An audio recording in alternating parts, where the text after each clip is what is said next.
Hello friends, मैं प्रकाश कुमार सिंह। आज हम आपको इस वीडियो में बताएंगे एसआईपीबी का हम stage 1, stage 2, stage 3 finance clearance इसके बारे में हम आपको डिटेल से बता दिए पिछले वीडियो में। आज हम आपको इस वीडियो में बताएंगे डीओपी के बारे में। डीओपी में क्या क्या पेपर आपको लगेगा, अभी हम इसके बारे में डिटेल से बताएंगे। और डीओपी होता क्या है इसके बारे में भी हम आपको बताएंगे। डीओपी करना क्यों जरूरी है इसके बारे में भी आपको बताएंगे। आप हमारे वीडियो के लास्ट तक बने रहिएगा। जैसा कि आप नाम से ही जान रहे होंगे, डीओपी का मतलब होता है डेट ऑफ प्रोडक्शन। मतलब आप जो अपना इंडस्ट्री लगा रहे हैं उसका डेट ऑफ प्रोडक्शन डिसाइड करना। ये डिसाइड करके आपको इंडस्ट्री डिपार्टमेंट को बताना है। इसके लिए हम लोग डीओपी फाइल करते हैं और डेट ऑफ प्रोडक्शन यहाँ से आपकी फैक्ट्री कब स्टार्ट हुआ इसके बारे में इंडस्ट्री डिपार्टमेंट कई पेपर से जानकारी लेगा। तो आपके साथ में एक दो पेपर नहीं, कई सारे पेपर ऐसा लगेगा जिससे कि इंडस्ट्री डिपार्टमेंट पता कर सकता है जो आपका इंडस्ट्री कब स्टार्ट हुआ है। कभी कभी क्या होता है, जैसे पिछले वीडियो में बताए थे आपको, इंडस्ट्री स्टार्ट हुआ 1 साल हो गया, उसके बाद आपको एसआईपीबी के बारे में पता चलता तो आप अप्लाई करते हैं। उस परिस्थिति में डीओपी आपका कब का है ये पता करना बहुत मुश्किल होता है। तो आप जो पेपर अपलोड करेंगे इससे ही इंडस्ट्री डिपार्टमेंट पता कर सकता है जो आपका इंडस्ट्री का कब स्टार्ट हुआ, उसका डेट ऑफ प्रोडक्शन कब से हम वैलिड माने, कब से हम आपको सब्सिडी प्रोवाइड करें। तो इस वीडियो में चलिए हम आपको बता देते हैं पहले पेपर क्या लगेगा। जैसा कि आप देख सकते हैं स्क्रीन पे लिखा हुआ है first purchase invoice of raw materials.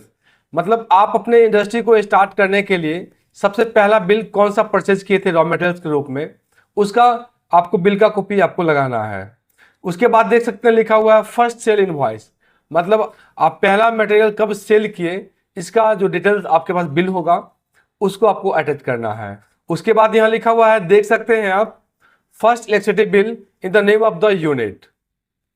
मतलब आपके पास जो बिजली का बिल लगाए हैं जो यूनिट के नाम से होना चाहिए, उसका डेट उस पर क्या लिखा हुआ है। क्योंकि आप अगर प्रोजेक्ट कोई स्टार्ट करते हैं तो बिजली का पे बिल ही सबसे पहले आपके पास जनरेट होता है। मतलब सबसे पहला हम अपना बिजली का कनेक्शन ही लगाते हैं, क्योंकि बिजली के बिना तो कोई काम आप कर नहीं सकते हैं। तो आपका बिजली का कनेक्शन कब लगा और कब से आपका यूनिट का चार्जेस बढ़ा। मतलब जिस समय बिजली हम लगाते हैं उसमें तो जाहिर सी बात है हमारा प्रोडक्शन नहीं होता तो चार्ज कम लगता है। कुछ कुछ बिजनेस में जहाँ बिजली की उपयोग कम होता है वहाँ चार्ज हमेशा सामान्य रहता है। लेकिन अगर आपका बिजली का कंज्यूम ज़्यादा होने वाला आपकी इंडस्ट्री में तो आपका कंज्यूम बढ़ेगा।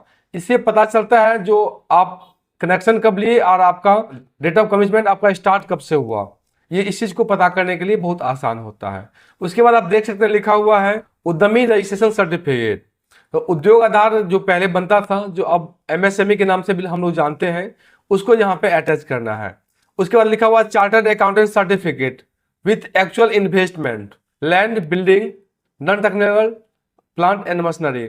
मतलब ये एक सर्टिफिकेट देंगे जिसमें वो लिखेंगे जो आपके इंडस्ट्री में टोटल कितना इन्वेस्टमेंट हुआ है, इसके बारे में डिटेल से आपको उसमें लिख के देना है। इस पेपर को भी अटैच करना है।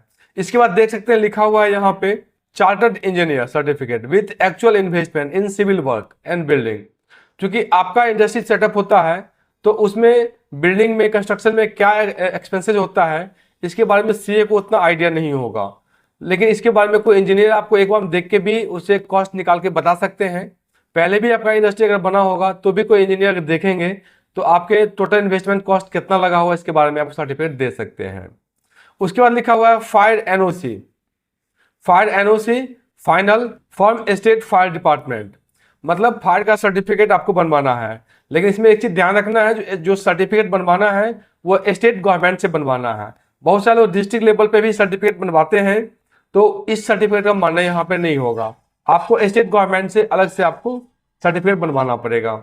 उसके बाद आप यहाँ देख सकते हैं लिखा हुआ है land conversion certificate in case of agriculture land. अगर आपका लैंड एग्रीकल्चर मोड में था तो आप उसे कन्वर्जन करने में जो पैसा आपका लगा हो वो भी पैसा आपको रिटर्न मिलेगा। इसके लिए यहाँ लिखा हुआ है जो लैंड का जो पेपर होगा कन्वर्जन का, उस पेपर को यहाँ पे लगाना है। उसके बाद लिखा हुआ है सीटीओ फ्रॉम पॉल्यूशन डिपार्टमेंट। मतलब हम आपको पिछले वीडियो में बताए हुए हैं पॉल्यूशन के बारे में, हम डिटेल से बताए हुए हैं सिटी और सीटीओ के बारे में। तो सीटीओ का पेपर यहाँ पे आपको लगाना है। उसके बाद लिखा हुआ है वेट एंड मेजर सर्टिफिकेट। अगर आप वहाँ पे मापतोल का भी कोई काम आपके यहाँ होता है इंडस्ट्री के अंदर में तो उसका भी सर्टिफिकेट होगा, वो भी यहाँ लगाना है। उसके बाद यहाँ देख सकते लिखा हुआ बॉयलर सर्टिफिकेट।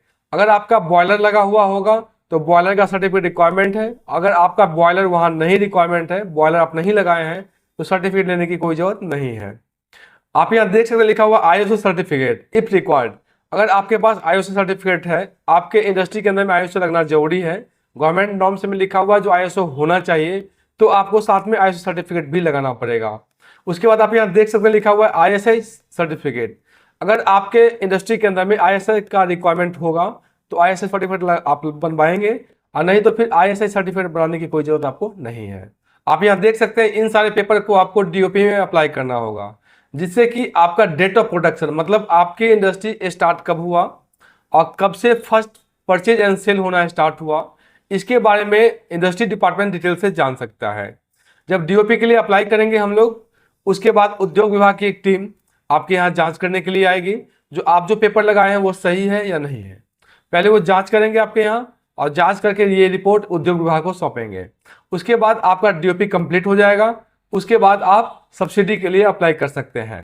अगले वीडियो में हम आपको बताएंगे जो सब्सिडी अप्लाई करने के लिए क्या क्या पेपर का रिक्वायरमेंट होगा और क्या क्या पेपर आपके पास में होना चाहिए, जिससे कि इजी वे में आप अपना DOP कंप्लीट करके और सब्सिडी आप ले सकते हैं। सब्सिडी का फायदा आपको मिलना स्टार्ट हो जाएगा।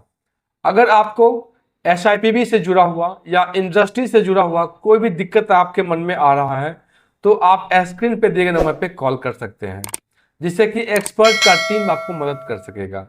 हमारे वीडियो को देखने के लिए बहुत बहुत धन्यवाद।